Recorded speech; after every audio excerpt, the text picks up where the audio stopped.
warahmatullahi wabarakatuh. Halo semuanya, perkenalkan saya Mita Finda Anggreni dengan NIM 142240187 dari kelas EAE. Di video ini saya akan membahas sebuah topik yaitu analisis kasus mengenai pengaruh teknologi finansial terhadap strategi perbankan pada Bank OCBC NSB sebagai bagian dari tugas UTS mata kuliah bisnis digital. Nah, langsung saja, mari kita mulai pembahasannya. Sebelum masuk dalam pembahasan berikut, saya tampilkan flyer tentang analisis kasus mengenai pengaruh teknologi finansial terhadap strategi perbankan pada Bank OCBC NSB.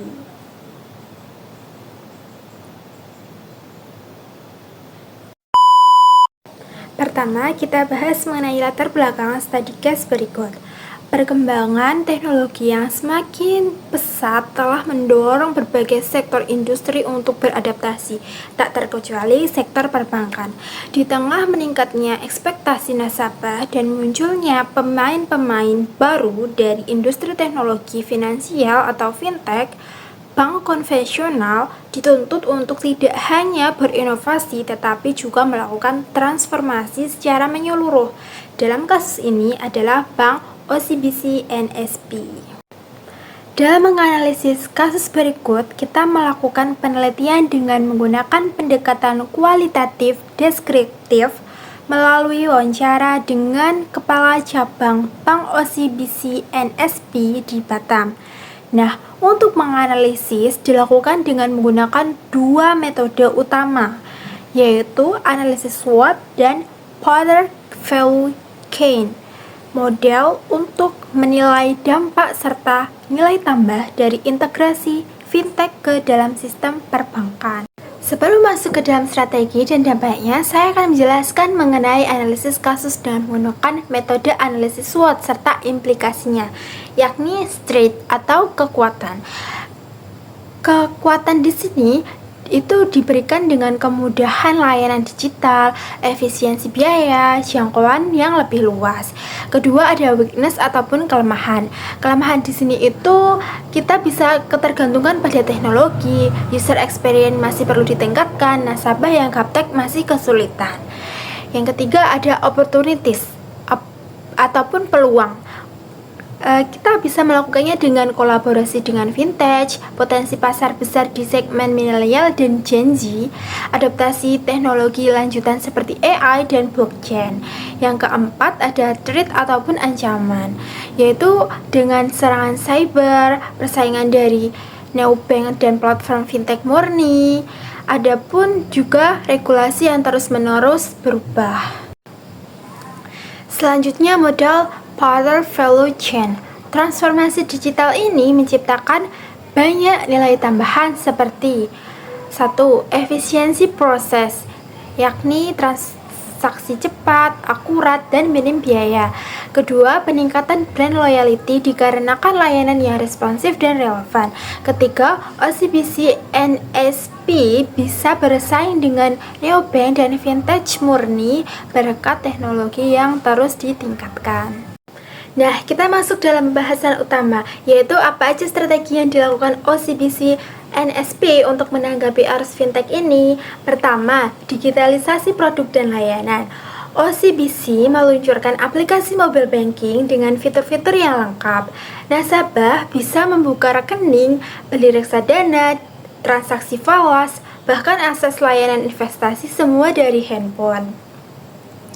Layanan ini memangkas biaya operasional dan memberikan kenyamanan ataupun kemudahan yang nggak bisa ditandingi oleh kantor cabang. 2. Otomatisasi operasional. Dengan sistem digital, proses back office seperti validasi data, pelaporan, hingga analisis risiko mulai digantikan dengan teknologi.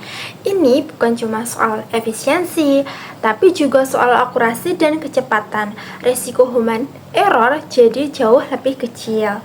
3. Penguatan ekosistem digital.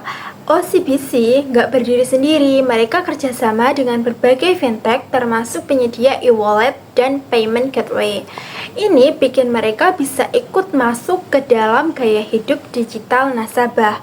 Misalnya, bayar lewat kris, top up dompet digital, ataupun langganan OTT. Selain strategi yang disebutkan tadi, ada pun strategi dilihat dari analisis SWOT, yakni pertama, SO, Street Opportunity, dilakukan dengan promosi dan insentif bagi pengguna layanan digital. Kedua, ada WO, Weakness Opportunity, dilakukan dengan perbaikan tampilan aplikasi dan pengembangan fitur baru. Yang ketiga, ada ST, Street Treat, yaitu dengan mengedukasi nasabah dan menguatkan sistem keamanan. Yang keempat dan yang terakhir adalah WT, Weakness Street, yaitu dengan mengembangkan produk digital yang lebih kompetitif. Kita akan membahas apa aja dampaknya, yaitu pertama, dari sisi strategi. Bank OCBC NSP mulai fokus ke digital onboarding, layanan investasi online, dan integrasi dompet digital. Kedua, dari sisi operasional, banyak proses yang dulunya manual kini berubah menjadi otomatis. Customer service juga makin canggih pakai chatbot atau AI. Ketiga, dari sisi perilaku nasabah. Nasabah sekarang maunya serba cepat, real time, dan aman. Jadi, bank harus kasih layanan yang simpel, personal, dan tentunya aman dari risiko digital. Seperti yang disebutkan tadi, salah satu aspek penting dari transformasi ini adalah perubahan perilaku nasabah. Nah, di sini kita akan membahasnya lebih lanjut.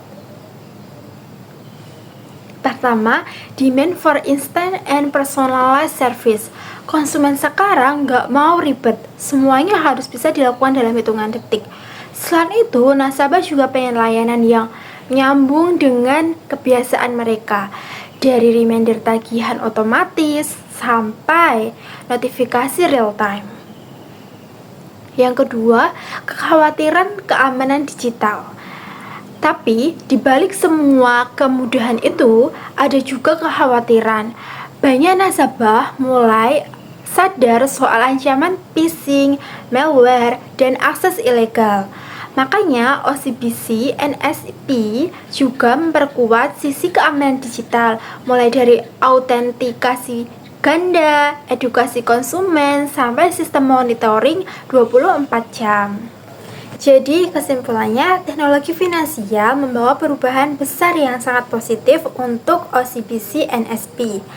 Bank jadi lebih efisien, layanan makin cepat, dan nasabah pun merasa lebih nyaman. Tapi ada pun tantangannya, yaitu keamanan data, ketimpangan akses digital, dan perlunya inovasi terus-menerus.